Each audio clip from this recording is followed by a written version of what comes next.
Launch ঘাটে বা বাস স্ট্যান্ডে মামারা যেভাবে পেয়ারা মাখিয়ে বিক্রি করে ওইটা খাওয়ার জন্য অনেকদিন ধরে মন চাচ্ছিল।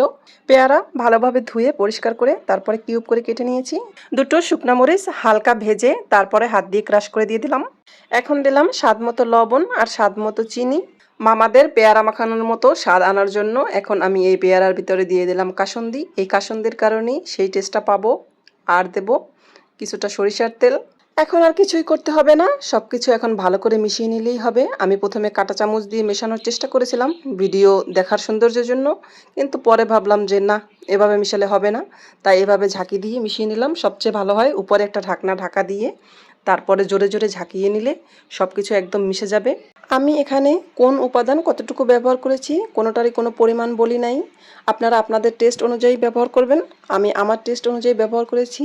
এবং আপনারা চাইলে এখান থেকে কিছু উপকরণ বাদও দিতে পারেন, আবার কিছু উপকরণ অ্যাডও করতে পারেন। যেমন আপনারা চাইলে এখানে আরও স্বাদ আনার জন্য নাগামরিচ অ্যাড করতে পারেন, বিট লবণ অ্যাড করতে পারেন। আমি মাঝে মাঝে স্বাদের ভিন্নতা আনার জন্য আমি কিছু এখান থেকে বাদ দিই এবং কিছু এখানে অ্যাড করি। ইনশাল্লাহ আপনাদের কাছে ভালো লাগবে, ট্রাই করবেন।